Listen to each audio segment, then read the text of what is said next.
Осы жерде иемін, сен маған қажетсің, иемін, сенің осы сөзің айқын болуын қалаймын.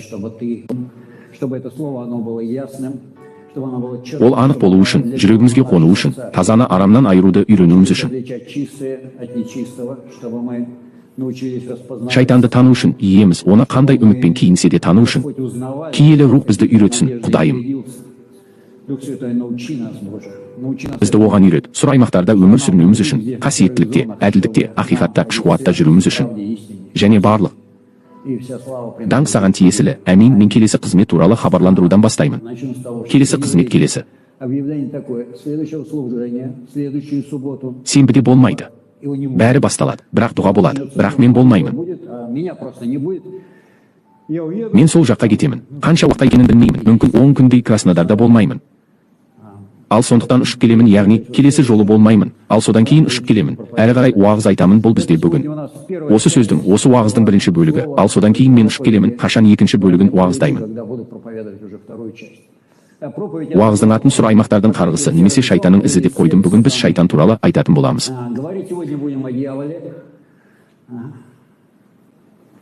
Христиандардың білесің бе, үлкен проблемалары бар. Исаны бәрі біледі. Иса деген кім? Бірақ шайтан туралы шіркеулер оны елемеуге тырысады. Білесің бе, тіпті сондай ілімдер бар, тіпті екпінімен елеме. Шайтанды елеме. Маған бірдеңе жіберді. Мен айттым, бұл тіпті ілім, мен оның атынан ақ көріп тұрмын. Оны қалай елемеуге болады? Иса оны елемеген, ал сен елеме, байқама. Бұл қалай? Байқамау керек. Тоқтаңыз, ал бұл жалған ілім, бірақ басқа да қателік бар. Білесің бе? Әр бұрышта оны көріп, таңертеңнен кешке дейін қуып шығу. Ал егер оның құқығы болса, онда ол ешқайда кетеді. Оған құқық керек, ол құқығы бойынша тұр. Егер бір жерде тұрса, оны қанша қусаң да ол кетпейді. Кетеді, ал оның рахымы жоқ. Түсінесің бе, ол оған сенбейді. Оның бәрі заң бойынша, оның бәрі заңмен анық. Егер ол сол жерде тұрса, демек заң, демек оны біреу сол жерге апарды. Біреу оған осы құқықтарды қамтамасыз етті. Егер біз қаласақ, терең болу үшін бізге осы тақырыпқа дұрыс көзқарас керек. Сонда білесің бе, елемеу үшін. Киелі кітапта не айтылғаны анық. Мен жазылғанды ұстанамын, мен сөзді күрек деп атаймын. Бұл сіздің стиліңізде болады. Антологияларды білесіз. Мысалы, Інжілден шайтан туралы мәтіндер жинағы, біз бәрін бір уағызда жинаймыз. Жарайды, мен тырысамын. Сондықтан біз киелі кітапта көп нәрсені жинаймыз. Біз қазір ғана сурет саламыз. Сіз мұны білесіз. Мен бұл уағыз туралы Антонмен сөйлестім, және мен тым радикалды деп шынымды айтудан қорықтым. Оған бұл маған Құдайдан келді. Мүмкін бұл қажет емес шығар, мүмкін. Керек емес, вообще ол Алладан бір рет ескеріп дегені, әумен айттым, өзің білесің, сосын бердім. Бұл тақырыпқа мынадай атау берілген қуандық үстеліндегі хатыңыз арамызға өте керемет орап алды. Мұны былай деп түсіндіремін. Бұл Інжілде жазылған. Дәл солай жазылған. Біз бұл туралы оқитын боламыз. Ал Інжілде жазылған арамзалар туралы, адамдар құрбандық үстелінің жанында тұрды. Ал арамзалар дегеніміз арамза адамдар. Бұл бір нәрсе. Мен бір қызға телефон айттым. Сен білесің бе, менің уағызымның тақырыбы мынадай. Сен қалай ойлайсың? Ол не, бұл тым асыра сілтеу. Асыра сілтеу, алып таста, шаппа демей-ақ қой. Ал мен қазір не туралы айтып жатырмын? Мен қандай да бір шеттен шығудың қиын болғаны туралы айтып тұрмын. Қандай да бір шеттен шығып кетпеу үшін, сол шапқыш болмау және объективті болу үшін. Тақырыпта оның ішінде, міне осы ортаны ұстап тұру керек. Себебі біреулер ештеңе көрмейді, ал басқалары тым қатты шабады. Мен тырысамын. Ұстараға тырысамын. Міне тақырыпта сөзге сай дәл қозғалуға тырысамын. Бірақ менің қатты жол беретінім де мүмкін. Бұл сөз уақытында келген сөз деп ойлаймын. Оның уақыты келді. Бұл сөз үшін уақыт келді. Бірден айтайын, бұл уағыз қандай да бір жағдайға байланысты емес деп ойлаймын. Қалай болғанда да. Сөз барлық уақытта жұмыс істеуі керек. Бұл жай ғана жағдай емес, бұл барлық уақытқа арналған. Оны жақсы қолдану үшін өзіңе тікелей қарағаның жөн, шайтанның қызметшісі болып кетпеу үшін. Оны түсінбей-ақ мен жазылғанға тиіп, менің ойымша, бұл менің ойымша. Мен бұл қалай жазылғанын дұрыс түсіну керек деп айтамын. Ал біз шіркеу болу, оның бірі деген нәрсе туралы айтатын боламыз. Мақсаттары, және бұл жазбаға қайшы келмейді, керісінше жазбамен расталады. Біз Біз киелі кітап бойынша шашыраған өлеңдерді бір жерге жинаймыз. Сонда оның ғибадатханада, содан кейін шіркеуде болу бейнесі бізге ашылады. Біз оның көктегі қызметтен бастап қазіргі шіркеуге дейінгі барлық кезеңдерін қарастырамыз. Біз белгіні көреміз. Оның қатысуы және оның әрекеттері, ал мен мұнда білесің бе бір онлайн қызметке кірдім. Ал ол жерде қыз бала сахнада осылай жүреді. Уағыз айтады, және ол айтады, міне олар шайтандар масондық ұйымдардың ложаларына жиналды.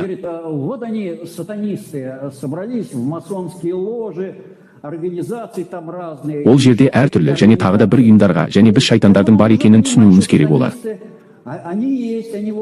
Міне олар ана жерде, міне ұйымдарда, масондық ложаларда, сол жерде олар шайтандар, және ол осыған қатты назар аударады. Мен күлдім, тыңда, бұл қызметті біле тұра мен қаладым, мен қызды айтқым келді, ол сендерде. Бірінші қатарда отыр, дәл бірінші қатарда қазір саған қарап отыр, кім біледі, мен тайды білемін жай ғана.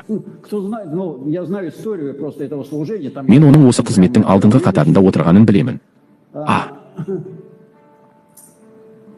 Ал Юра осы министрлікте болды. Мен қайдан білейін, Юра бұл министрлікте болды. Ол сол жерден кетті, себебі ол басты болды. Пайғамбар үнемі өтірік айтады, ал қазір азырақ өтірік айтады, бірақ бұрын өтірік көп айтты.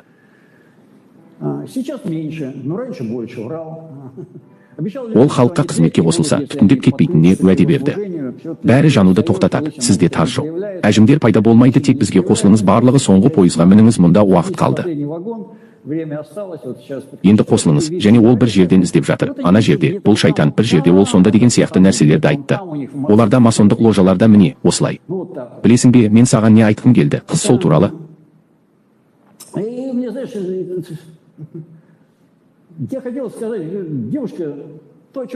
Сен айтып жатқан нәрсе алаңдатушы маневр, бұл алаңдатушы маневр жай ғана, ол сенен бірнеше есе қу. Сен оны білмейсің, өйткені оның мақсаттары басқа. Оған бүгін шіркеуді дайындау маңызды. Ол үшін жалған мәсіхті көрсетсін, міне, ол қайда тартады. Антихристке, шайтанға және айтты, бұл мәсіх, бұл мәсіх. Шіркеу оны мойындап қабылдау үшін әдіс қарапайым, ол қандай әдіспен жүреді? Шіркеуді толерантты етуге. Түсіндіру арқылы төзімділік, сүйіспеншілік, осы нәрселердің бәрі оны сұрға енгізу. Зонасы қай жерде елшілер, қай жерде жалған елшілер, қай жерде пайғамбарлар, қай жерде жалған пайғамбарлар екені түсініксіз. Және жазылған, және кешіріңіз. Егер мүмкін болса, таңдаулылар, білесің бе, біз көбінесе адам дұға етсе, мәсіхтің әндерін айтады деп ойлаймыз. Бұл жүз құдайдың адамы, ал ол ән айтпай ма? Ал егер оның артында ғажайыптар тұрса, онда бұл жүз құдайлық 200. Егер ғажайыптармен болса, онда бұл 200 құдайлық бізге шайтанның қызметшілері, мынау сайқымазақтар болып көрінеді. Капюшондарда, қара киімде капюшонмен киелі кітапты керісінше оқитынын білесің бе? Олардың кресті төңкерілген, олар 5 бұрышты жұлдыздарды төңкеріп киеді, өздерін шайтанистер деп атайды. Ал шайтан Америкада тұрады. Антон Лави шіркеуінде. Ал кім бұлай емес десе, ну, қалай десем екен? Солай, мен олардың мұны істейтініне дауласпаймын. Өздерін шайтанистер деп атайтын адамдар мұның бәрін істейді. Бірақ мен саған айтайын, бұл шайтанға шынайы қызмет етудің бір бет, жалған көрінісі. Бұл жай ғана назарды басқа жаққа аудару үшін жасалған әрекет. Шайтан қайда? Міне, ол қара капюшон киіп жүр. Бәріне қайда қарау керектігі түсінікті болу үшін жасалған. Жалғыз нәрсе, міне, ол Америка. Антон Лави ол тағы қайда болуы мүмкін, дұғаларды керісінше оқиды ғой, бірақ шайтанның нағыз қызметі ол әрдайым жасырын, бұл әрдайым құпия, бұл әрдайым камуфляж, бұл киінген қараңғылық. Жарық киімінде інжіл, оны жарық періштесі деп атайды. Інжілде Люцифер деген сөз жоқ, бірақ бұнда сөзде інжілде жазылған принцип бар. Біз жарық әкелетін принцип туралы айтатын боламыз. Жарық әкелемін, жарық әкелуші. Ал егер жалғастырсаң, жарықты кім әкелетінін білесің бе? Жарықты кім әкелуі керек? Кім? Дін қызметкерлері, әрине, дін қызметкерлері, діни қызмет. Бұл оның сыртқы киімі, және көбінесе бұл адамдар. Билік позициясы, егер біз Библияға қарасақ, патшалар мен діни қызметкерлерді көреміз. Бірақ олардың артында тұрған рухты көрмейміз, олардың билігінің артында тұрғанды. Ал шайтан өзін шайтан деп сирек атайды, және бізге оны тану үшін сый керек, оны көру үшін біз Библияны білуіміз керек, рухтарды ажырату дарынына ие болуымыз керек. Сен білесің, ең оңай Шайтанды қалай ажыратуға, оны тануға болады. Ең оңайы қазіргі уақытта болу, сонда сен бірден автоматты түрде жалғанды ажыратасың. Бірақ егер сен төзімді аймақтарда, шіркеулерде болсаң, онда ештеңе түсініксіз, сен ештеңе ажыратпайсың, Езекииль 28 тарау 12 өлең. Адам баласы Тир патшасы үшін жоқтау айтып, оған былай деді: Иеміз Құдай былай дейді: сен кемелдіктің мөрісің, даналықтың толықтығы және сұлулықтың тәжісің.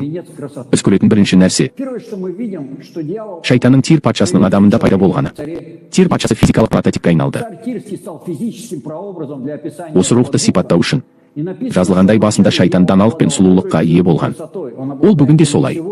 Ал көбінесе мына соқырларды жетелеу әдісін қолданады. Ақымақ ақымақтарды жетелейді. Ол осы адамдарды пайдаланады. Содан кейін 28 тарау 13 өлең. Сен Құдайдың бағында, Едемде болдың.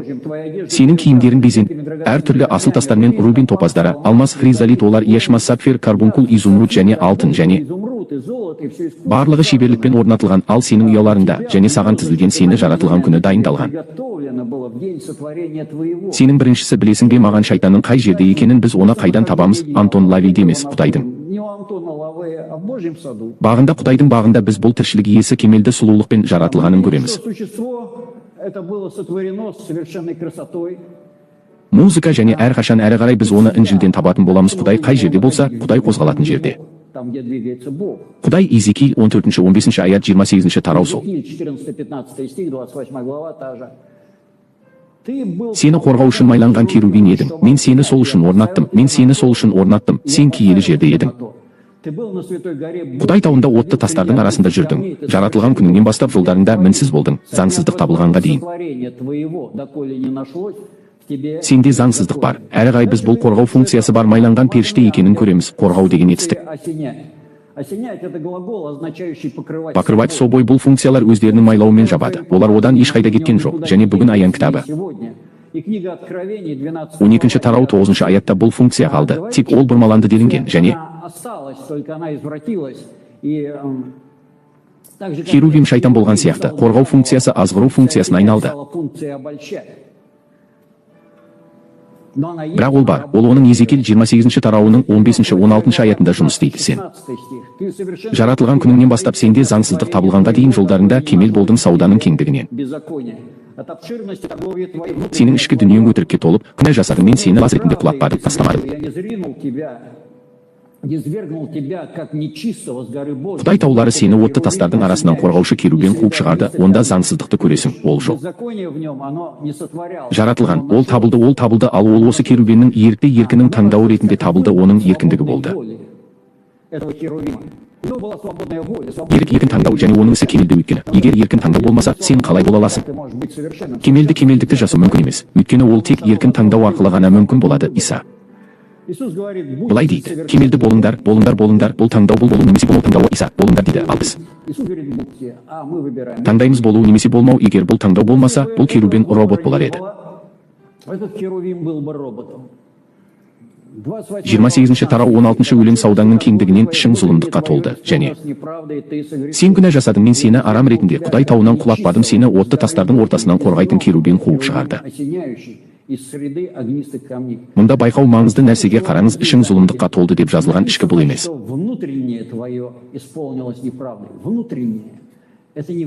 Сыртқы функциялар қалды. Ішкі зұлымдыққа толды. Ол әлі күнге дейін майлау күшіне ие. Өзінің қатысуымен жауып, ішінде өтірік кім өтті? Оның шайтанның қатысуымен кездесті. Бұл қорқыныш, сұмдық. Оны сипаттау қиын, бірақ ол Құдайдың қатысуына қарама қарсы. Ол патшалықтан қуылды, және патшалықтан енді мұндайдың себептері. Неліктен ол өзін жаман ұстады? 17-18 аят өз. Сұлулығыңнан жүрегің көтерілді. Опа, сұлулықтан жүрегің көтердің. Бос әурешілігіңнен сен даналығыңды жоғалттың. Сондықтан мен сені жерге, патшалар алдында тастаймын. Мен сені масқараға беремін. Масқара.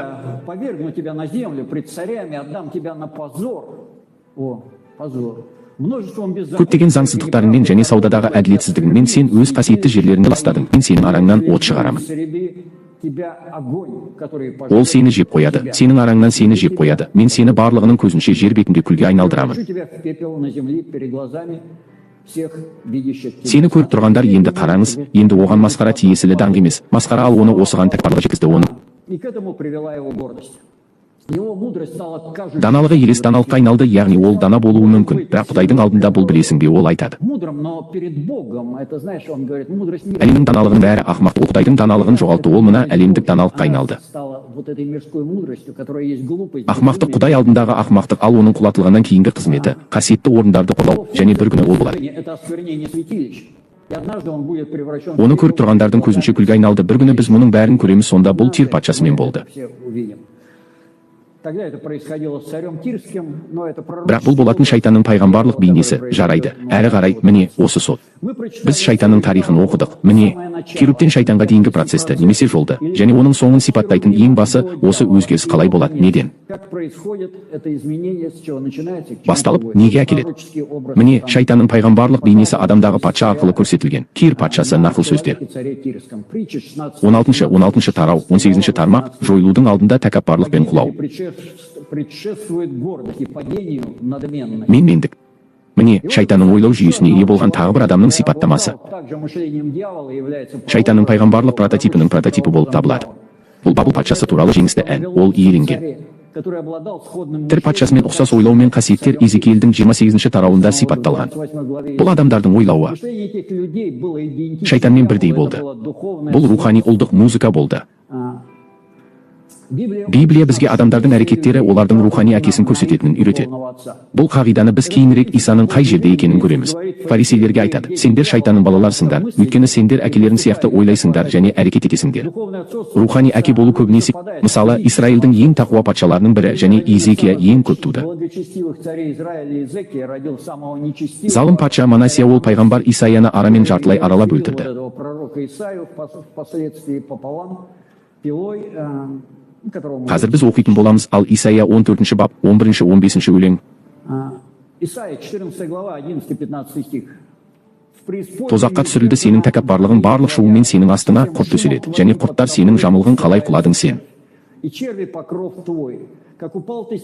Аспаннан таңның ұлы жерге құлады көріп тұрсың ба, онда патша болды тек патша, бірақ ол аспаннан құлады дейді. Яғни бұл шайтанның пайғамбарлық бейнелері таңның ұлы жерге құлады, халықтарды таптаған, халықтарды таптағаны. Жүрегінде айтты: мен аспанға көтерілемін, Құдай жұлдыздарынан жоғары тағымды көтеремін, және Құдайлар жиналысында таудың басында отырамын. Солтүстігінен бұлтты биіктікке көтерілемін, және Всевышнийің сияқты боламын. Бірақ сен тозаққа тасталдың, тозақтың тереңі. Бұл рухани қағида. Жоғарыға ұмтылу әрқашан төмен құлаумен аяқталады. Егер біздің ұмтылысымыз осы мақтаныш болса, бізді жоғарыға жетелейді, онда бұл жоғары болып көрінеді.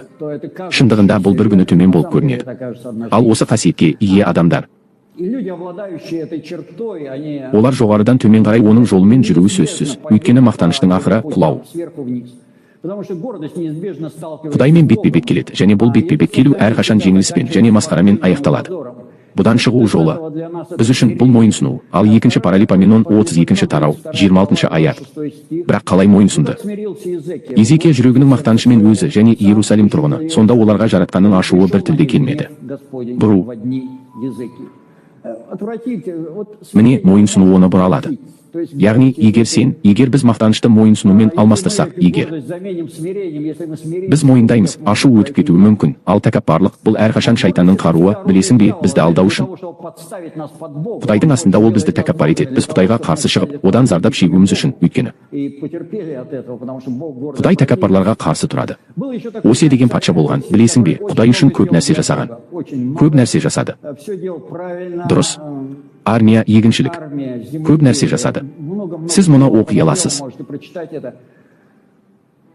Ал кейіннен оны алапеш жарасы жаралады. Бұл тәкаппарлық үшін болды. Антон біреудің уағыздағандай діни киімдерді киіп, оған болмауы керек қасиетті жерге кірді. Өз шегінен шығып кетті. Міне, бұл өз шеңберінен шығу, білесің бе, бұл мақтаныштың мінезі туралы, шайтандық мәні туралы айтады. Міне, ол шығып кетті. Бұл мәңгілікке алапес ауруына шалдығу болды. Егер сен мақтаншақ адамды көрсең, жақын арада Құдай оның зұлымдығын ашатынын біл. Мақтаныш дегеніміз не екенін айту оңайырақ. Бұл адамда шайтан рухының болуы. Әрі қарай біз шайтанды табамыз. Біз оны қайдан табамыз? Біз оны қайдан табамыз? Назар аударыңыз, біз оны қайдан табамыз? Шайтан қайда? Тозақта, әрине тозақта. Біз оны жұмақта табамыз. Жұмақта оның кездесуін оқып көрейік. Хауананың, олармен жаратылыс кітабының 3-ші тарауы 1-6 аяттар жылан Құдай жаратқан барлық дала жануарларынан гөрі қу болды.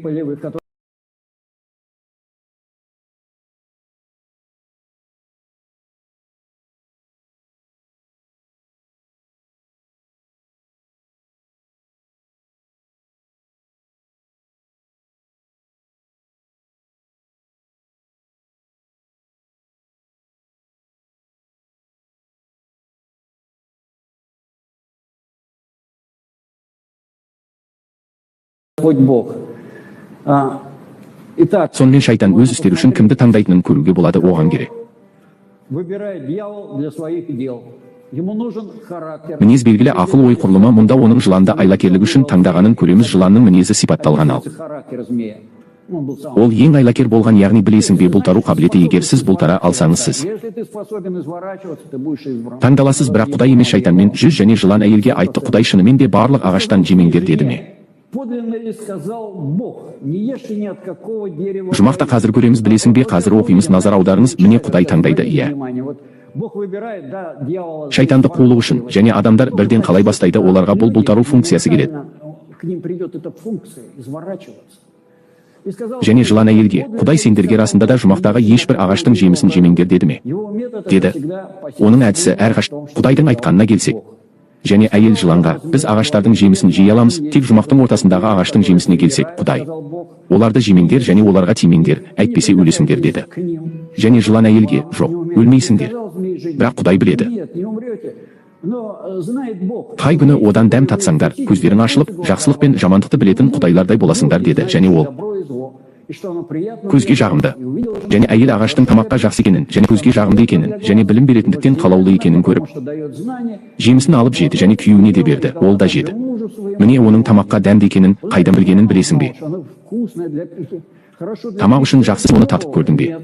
Жоқ, бірақ жарнамасы сондай, білесің бе? Шайтан иллюзионист, ал естеріңде ме, ол Исаға қалай дүние жүзінің барлық патшалықтарын көрсетіп, оларға билік етуге уәде берді. Ол өз жобасына жарнама жасай алады, оның шабуылының айласы.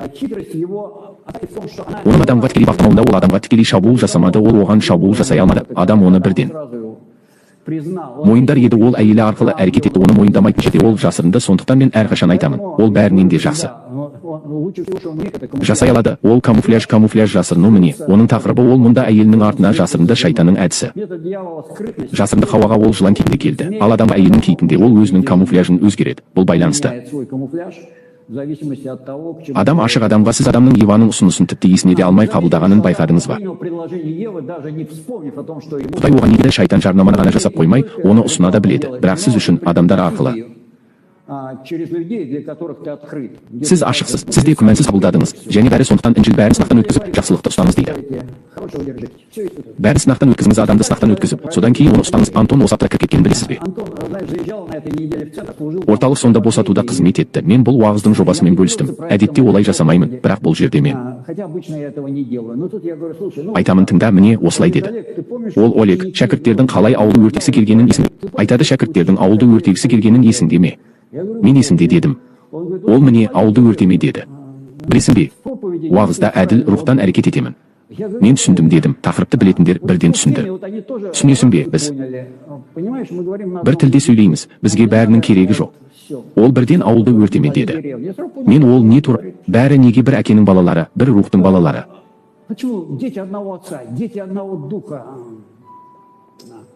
Адам мен Хауа шайтанға құлақ салып, Құдайға құлақ салмаған кезде, олар мінез құлықтарына ұқсас белгілерге ие болды. Шайтанға, Құдай адамға қарапайым сұрақ қойған кезде, сен жедің бе, адамға не істеу керек еді? Жауап беруге, тыйым салған ағаштан ба? Иә, ол тыйым салынған ағаштан жедің бе дейді. Мен саған тыйым салдым. Адам жай ғана иә немесе жоқ деп жауап берген жоқ. Ол маған берген, әйелім маған берді деді, және мен Жедім, ал Хауа жылан мені азғырды деді, мен жедім. Міне, қаншама сөз осы жедім деген сөздің алдында пайда болды. Міне, осы сөздер. Мүлдем қажет емес, жедім. Жоқ, енді пайда болды. Ал бұл солай болды. Осы ойлау жүйесіндегі адамдар олар ешқашан өз кінәсін мойындай алмайды, ал олар басқаларды кінәлі етеді. Мойындаудың орнына оларда білесің бе бар.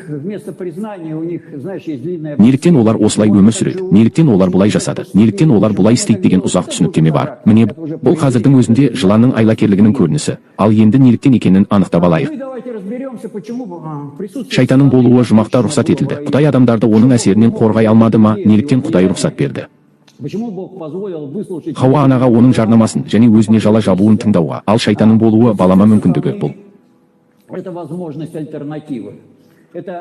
Бізді ерік бостандығымен қамтамасыз ету. Құдай Хауа анаға таңдау жасауға рұқсат берді.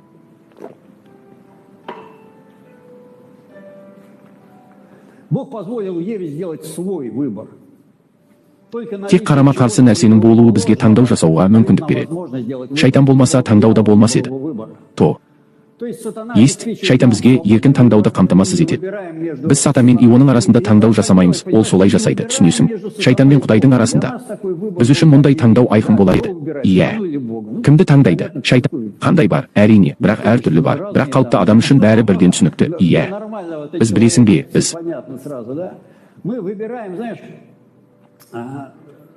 құндылықтар арасында таңдаймыз. Біз осы дүниелік құндылықтарды немесе көктегі патшалықтың құндылықтарын таңдаймыз. Таңдау жасалады. Құдай мен шайтанның арасында таңдау жасаймыз. Біреуінің немесе екіншісінің құндылықтарын таңдай отырып. Және бұл құндылықтар олар қарама-қарсы бұл таңдау, және бұл таңдау біздің ұлдығымызды анықтайды. Бұл таңдау өте қарапайым. Сен кімнің еркін таңдайсың, өзіңнің немесе Құдайдың ең оңайы кешіріледі, онда шайтан болмайды. Ол саған келмейді, міне саған менің еркім қалай болса, солай оқыдың ба, сен оқып бердің дейсің, жоқ мен бас тартамын, жоқ бізде. Өз еркіміз бар, және ол шайтандыққа ұқсас. Неге? Себебі ол Құдайдың еркіне қайшы келеді, міне, және барлығы.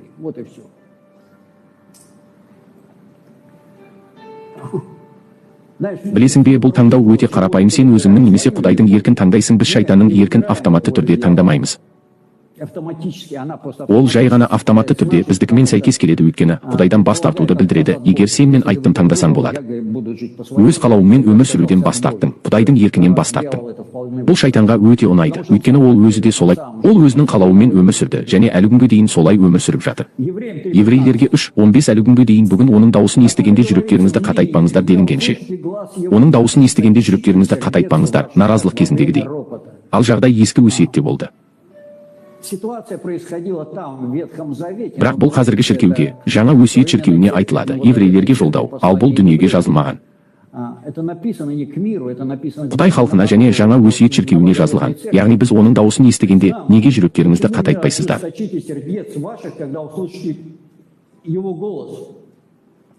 Себебі оның еркі бізге ешқашан ұнамайды. Адамдар көбінесе өз таңдауын жасағанда олар бас тартқанын түсінбейді.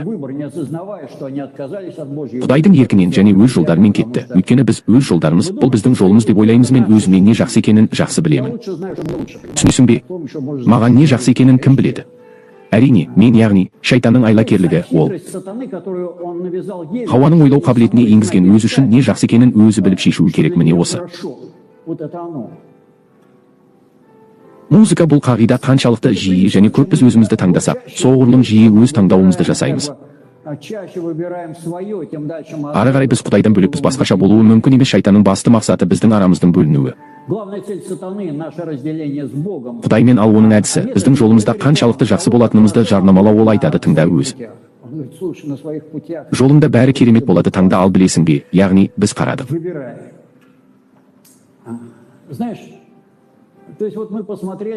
Шайтанның әлдеқашан көкте болғанын көрдік. Оны Евамен бірге жұмақта көрдік. Әрі қарай біз оны қайтадан Құдайдың қасиетті жерінде табамыз. Қара. Біз оны қайдан табамыз? Ол қайтадан қозғалатын істейді. Кім арқылы қозғалады? Адамдар арқылы. Иеміз өз халқына көшпелі киелі орында шатырды орнатуға бұйрық береді, және Ааронның нәсілін діни қызметке тағайындайды. Қызметке. Міне, Ааронның екі ұлы Надав, Авид күрделі посвящениеден өтеді.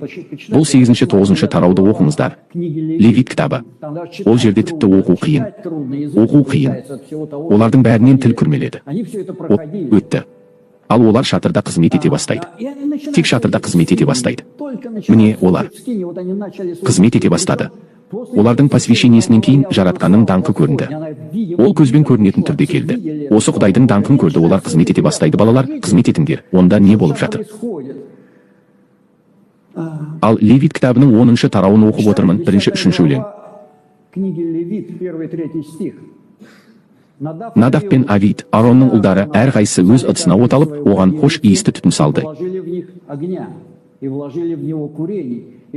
Олар жаратқан иенің алдына өзі бұйырмаған бөтен от әкелді. Сонда жаратқан иеден от шығып, оларды жағып жіберді.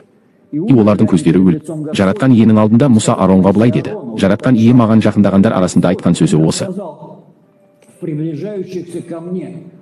мен ағартыламын және бүкіл халықтың алдында даңқталамын. Ал Аарон үндемеді. Музыка.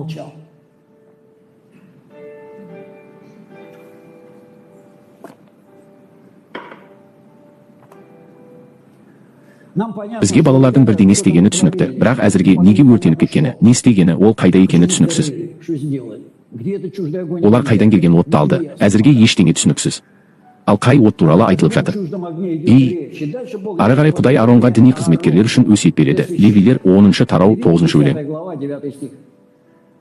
Шарап пен күшті сусындарды ішпе, ұлдарың сенімен бірге кездесу шатырына кіргенде өлмеу үшін. Бұл мәңгілік.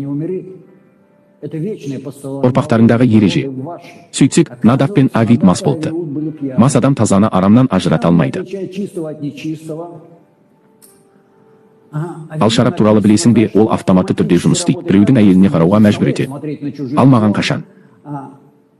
Білесің бе, Иса суды шарапқа айналдырды дейді. Мен әрқашан бір нәрсе деп жауап беремін, яғни суды шарапқа айналдырып, сосын іш. Егер қолыңнан келсе, іше бер. Киелі кітап тілінде от әрқашан рух болып табылады.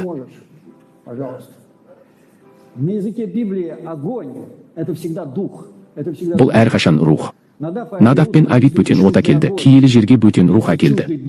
Демек, біз бірінші күнәні көріп отырмыз. Қызметтегі діни қызметкерлердің күнәсі және реакциясы. Міне, Киниямен қызмет басталды. Бірінші күнә, және бұл бірінші болып діни қызметкерлер жасады. Оказались в этом и біз Құдайдың оған деген реакциясын көреміз олар. Екеуі де қайтыс болды. Олар іштен жанып кетті дейді. Киім қалды, бірақ бұл мечи дейді. Сондықтан біз оған көп сенбейміз, бірақ назар аудара аламыз. Ием сенен шығып жейді. Иә, сенен шығып сені жейді. Иә. Міне Інжілдің растауы. Олар шынымен де іштен жанып кеткен болуы мүмкін. Киім қалды, ал олардан тек күл қалды. Қорытынды: егер діни қызметкер ішсе, ол жат рухты, шайтан рухын босатады. Если священник пьет, он будет высвобождать чуждый дух сатаны. Өйткені бұл діни қызметкерлерге арналған Құдайдың қаулысын тікелей бұзады. Яғни, мас болып қызмет етуге барсаң сен шайтанға қызмет етесің. Қандай киім кисең де, не істесең де, қанша әдемі дұға оқысаң да, шайтанның рухы босатылады, және басқа жол жоқ. Мас адам үшін басқа мүмкіндік жоқ. Бұл не? Қазір бір стақан ішіп, қалайлап алсам, киелі рух ағып кетер еді, мүмкін емес.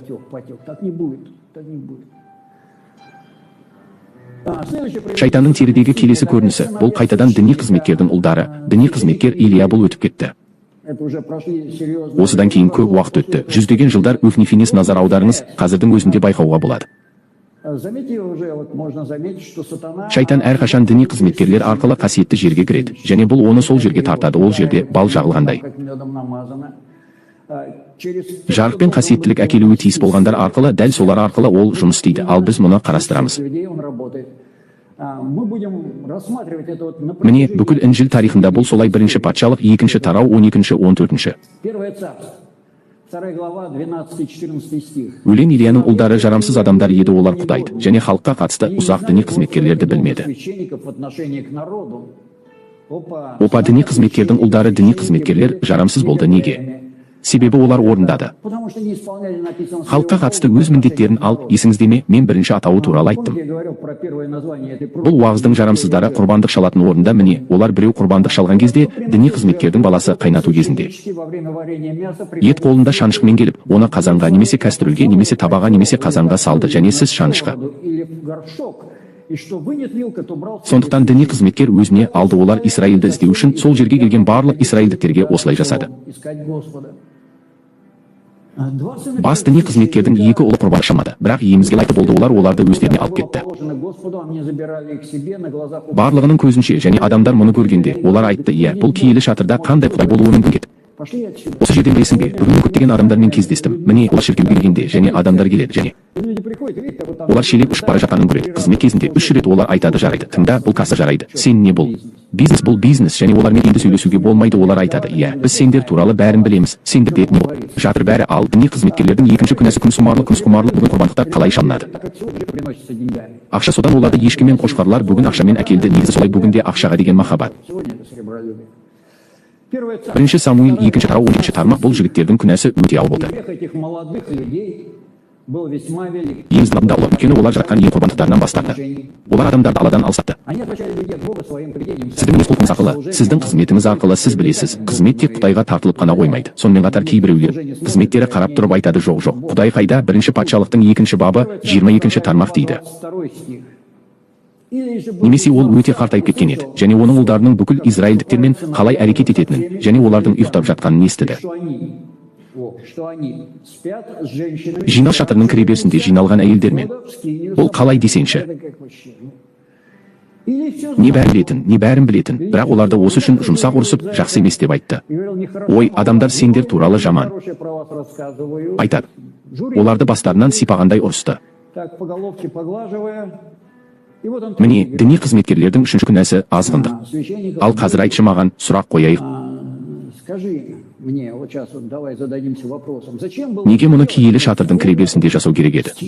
Кіреберісте олардың мұны киелі шатырдың кіреберісінде жасағаны жазылған. Міне, біз қазір келіп жатырмыз. Сейчас к теме. Тақырыпқа ақырындап жақындап келеміз. Ал неге олар киелі шатырдан әрірек кетіп, өз істерін істемеске? Куда-нибудь не уйти, подальше от скини и творить свои дела. Қайдағы бір алыс жерде. Бұл шайтанның мақсаты. Құдайды қорлау, оның қасиетті орнын бұлғау. Міне, оның мақсаты. Міне, мұның бәрі көріп үндемеу үшін. Дәл көріп үндемеу үшін. Бұл ғой діни қызметкерлер, білесің бе, діни қызметкерлер болған кезде. Мұны істеді, міне, ол қасиетті орын, міне, олар діни қызметкерлер. Адамдар келіп, онда не болып жатқанын айтады. Ой, мұнда қандай Құдай осы қасиетті орында өмір сүре алады? Олардың Құдайы осындай. Бәрі оранып алып, кетіп қалды. Жоқ, біз бұл Құдайға құрбандық шалмаймыз. Діни қызметкерлерге қараңыз. Бұл шайтанның мақсаты Құдайды қорлау, оның киелі орнын қорлау. Мұны бәрі көріп үндемеу үшін бұл діни қызметкерлер емес пе? Қандай да бір арамзалар есте сақта жазылған, олар жарамсыз адамдар болған, бірақ адамдар діни қызметкерлерді көрді. Бұл оның сүйікті ісі қорлау, өйткені адамдар Құдайды көрмейді. Олар оның киелі орнын көреді, ал олар мінез құлықты көреді. Діни қызметкерлердің өз Құдайын олар көрмейді. Егер діни қызметкерлер жарамсыз болса, онда адамдар жарамсыз Құдайды көреді, олар тағы не істей алады? Көруге оның қандай діни қызметкерлері бар, осындай Құдай. Сондықтан Павел Тимофейге қол жазады. Асыл төбе қызметке тексерілмеген адамдар тағайындама, олардың күнәларына ортақ болмау үшін. Становиться соучастником их грехов. Тимофейге 5 бап 22 тармақ осы әрекеттердің арқасында. Дальше, благодаря действиям этих священников, Діни қызметкерлер келісім сандығы шамамен 20-25 жылға қасиетті жерден кетеді, ал Дәуіт оны Иерусалимге қайтарады. возвращает его в Иерусалим. И Дәуіт ұлы Соломон және Израиль халқы Иерусалимде жаңа ғибадатхана салады. строит новое Ол қайда екенін тап. в Иерусалиме. Угадай, где оказывается дьявол. Шайтан ол қайда екенін тап. Қазір дұрыс жауабын табамыз ғибадатханада. Бастапқыда сол жерде. Правильный ответ в храме. Там. Сначала Соломон қала сыртында пұтханалар орнатады. Содан кейін ол бірте-бірте ілгерілейді. Содан кейін ол әйелдер үшін қаланың ішінде орнатады. Әйелдеріне жағу үшін пұттарды қояды. Содан кейінірек ол ғибадатханада Езекиилдің 8 тарауын оқимыз. 13-18 аят, және ол қолын созғандай болды да мені шашымнан ұстап алды, ал рух мені көтерді. Жер мен көктің арасында және Құдайдың енгізулерінде мені Иерусалимге, солтүстікке қараған ішкі қақпаның кіреберісіне әкелді. Қызғанышты қоздыратын қызғаныш бұты қойылған жерде бірден байқай бастауға болады. Қара қайда келді? Қақпа шекара аймағы музыка. Қызғанышты қоздыру міне сол жерде Исраил құдайының даңқы болды. Ол далада көргенім сияқты. Міне қызғанышты қақпа шекара аймағы музыка. Қызғанышты қоздыру міне сол жерде Исраил құдайының даңқы болды. Ол далада көргенім сияқты. Міне даңқ пен тұт қызғаныш және маған адам баласы айтты. Көзіңді солтүстікке қарат. Мен көзімді солтүстікке қараттым. Міне құрбандық үстелінің қақпасының солтүстік жағында кіреберістегі қызғаныш пұты бар. Көріп тұрсың ба, тағы да кіреберістегі қызған. Кіреберісте құдай да пұтта бар, ал әзірге кіреберісте аз ғана. Осы қызғаныш пұты туралы сөйлесейік. Осы пұттың мақсаты құдайды қызғандыру, оны қызғаныш күйіне қою. Саперлесінде осы бәсекелестік рухты ояту. Бұл сенің білесің бе? Әйелің басқа еркекпен көңілдес болды, немесе күйеуің басқа әйелмен көңілдес болды делік. Сен бұл сәтте не сезінесің? Міне осы сезімдерді сезінесің бе? Міне құдайда осы сезімдерді оятудың мәні, оларды ояту. Міне осы қызғаныш. Дәл осы сезім құдайда пұттарды оятады, құдайды қоздырады. Және маған айтты, адам баласы, олардың не істеп жатқанын көресің бе? Исраил үйінің мұнда қандай жиіркенішті істер істеп жатқанын. Мен екі мақсатқа да бардым. Мен өз киелі орнымнан алыстап кетуім үшін. Міне ол мақсаттарға барды. Пұттарды орнату және арамдау мақсаты. Құдайдың қатысуын жою үшін біз бүгін солай қарап ойлаймыз, ал шіркеудегі ғажайыптар қайда? Шіркеу қайда? Алдымен шіркеуге қараңыз. Иә, бізде ғажайыптар бар. Бұл туралы келесі жолы бар ғажайыптар туралы сөйлесеміз, ал ол айтады, бірақ бұрылып қарасаң, одан да үлкен жиіркенішті көресің. Тағы да аулаға кіреберіске алып келді. Міне тағы да кіреберіске барлық жерде.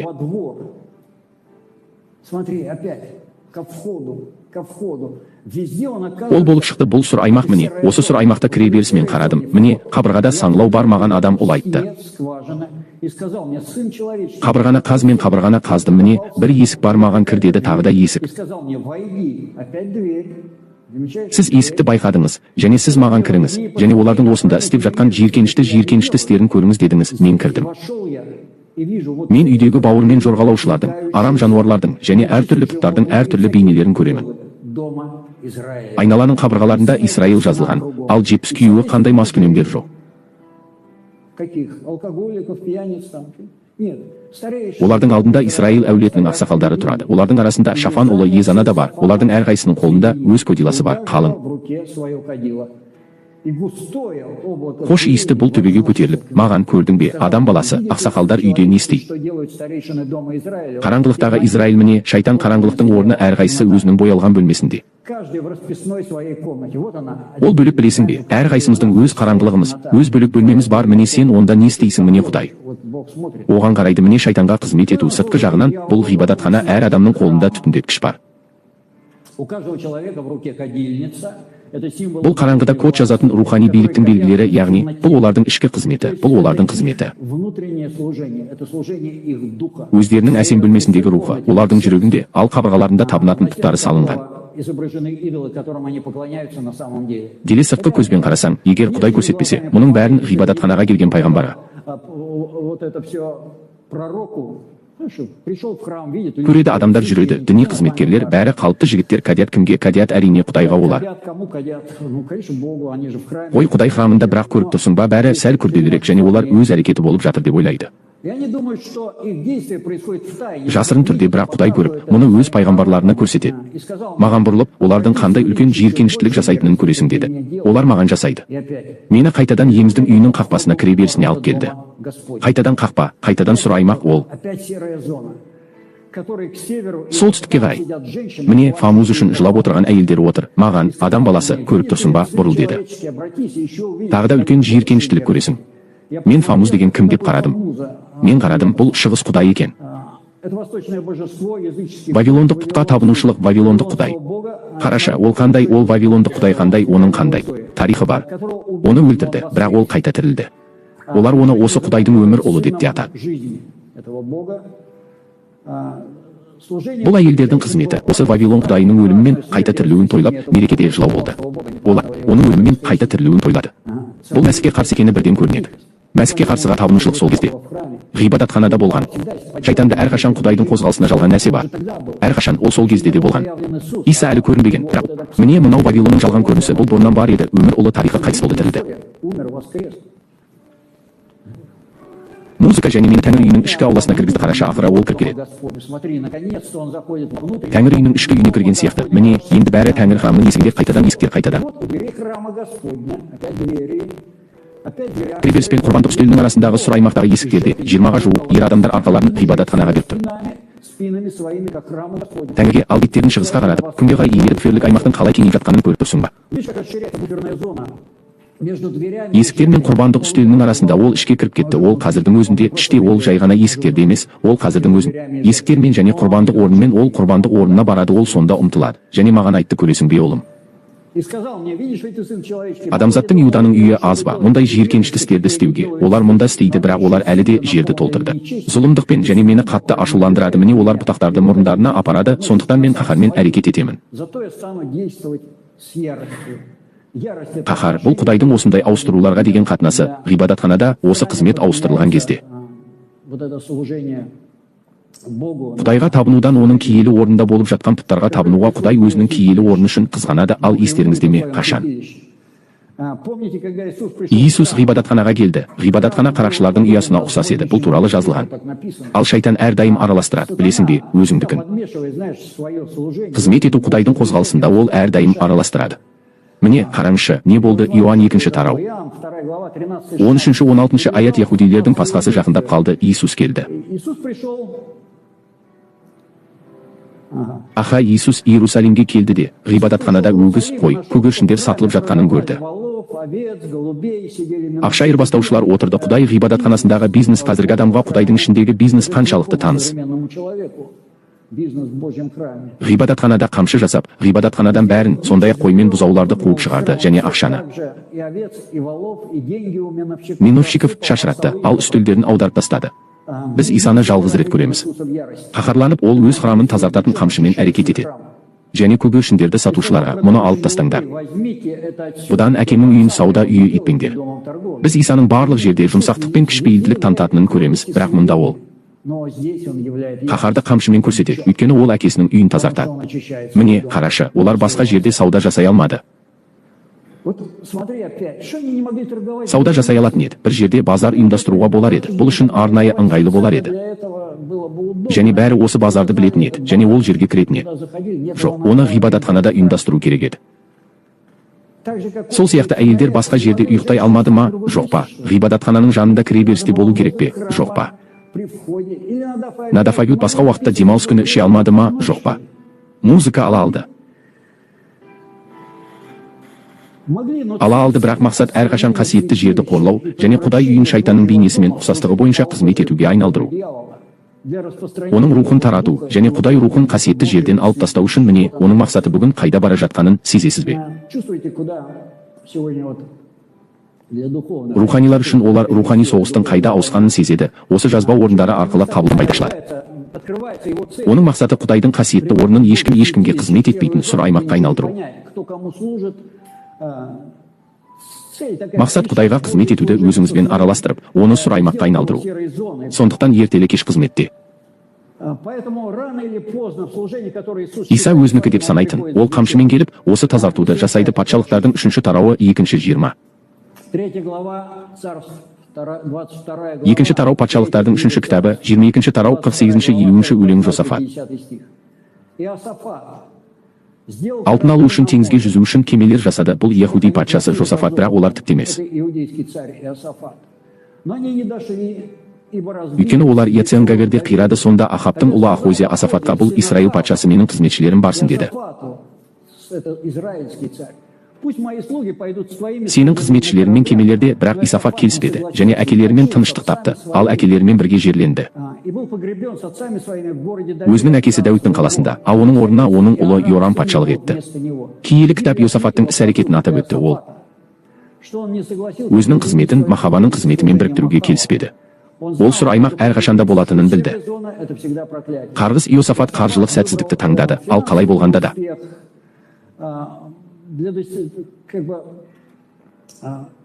Жоғалту үшін басқа рухтың адамдармен қосылудың орнына ия таңдады. Осы жетістікке жету үшін бір қазанға түскен Ахабпен алтынсыз ақ жақсы. Бір арбада қайнау үшін шайтан бізді әрқашанда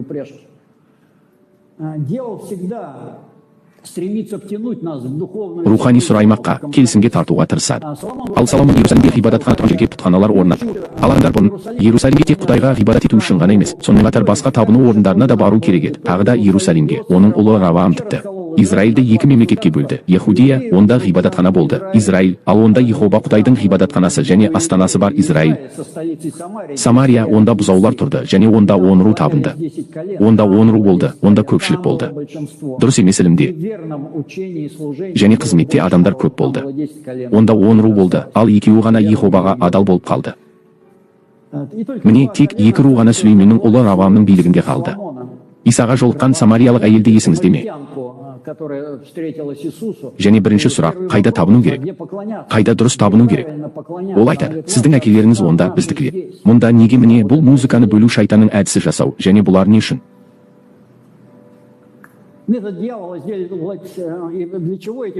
Бұзаулар қойылды, тағы бір храм қойылды. Шайтанда әрқашан балама беру мүмкіндігі бар, өзінің баламасын беру. Қызметі тағы да Құдайдың қызметі бар, тағы да балама берейік, тағы да сондай ұқсас біреу. Бірақ не Божия сұр аймақтардың салдары әрқашан сәтсіздікке ұшырайды. Мұсаның шатыры одан кетті.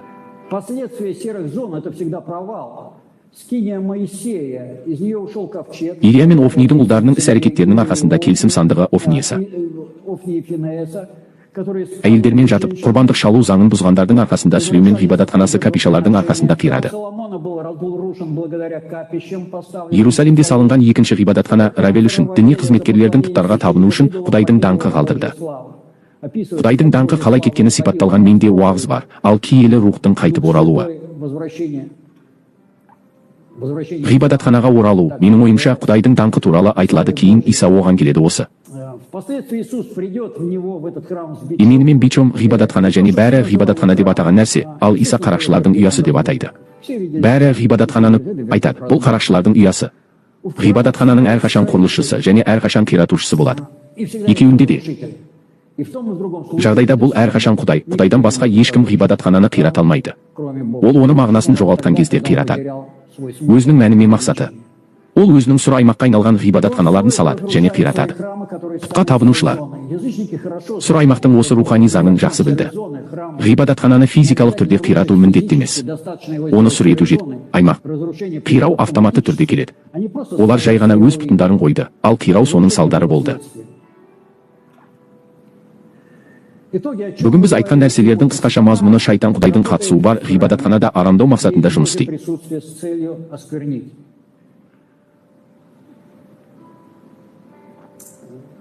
Оны арамдап, Құдайдың даңқы одан жойылып, оның қатысуы мен кәсібі жойылады. Бұл Құдайдың орны және менің уағызым бар, бұл киелі рухтың қайтып келуі. Онда мен бұл туралы айтамын, шайтанның мақсаты осы. Ғибадатханадағы Құдайдың киелігіне асылы оның мақсаты араластыру арқылы ғибадатханада өз қызметін орнату. Құдайдың ғибадатханасын өзінің пұттарымен, жиіркенішті істермен, күнәлармен, бидғаттармен және ондағы басқа нәрселермен араластыру. Құдайдың қатысуын жою және Құдайдың орнын алу үшін. Яғни, бүгінгі күні түсінуіміз керек нәрсе осы. Шайтанның қызметі әрқашан шіркеудің ішіне еніп, құндылықтарды бұзуға және өзгертуге бағытталған. Осы дүние құндылықтары туралы, бұл туралы біз осы уағыздың екінші бөлігінде айтатын боламыз. Менің ойымша, сіздер оның қай жерде орналасқанын, қақпаның, есіктің, шекарашының қай жерде екенін байқадыңыздар. Өз аумағына өтіп кетушілерді күтеді. Оның мақсаты қасиетті жердегі буферлік аймақтарды кеңейту. Офни Финес кіреберісте әйелдермен жатып. Кіреберісте жатып, содан кейін қызмет ету үшін қасиетті жерге кетті, яғни буферлік аймақта, содан кейін қызмет етуге кетті. Надав Авиуд алдымен буферлік аймақта ішіп, содан кейін қызмет етуге кетті. Шайтан сирек өзінің шынайы жүзімен жүреді, міне. Тура өзімен бірге жүреді. Сәлем сатана мен Исаның періштелерге айтқаны. Екі жүзділер, актерлер дегенді білдіреді. Маска киген адамдар, сондықтан шайтанның балалары. Ну, вот, Бүгінгі бәрі амин ле ага. аминь.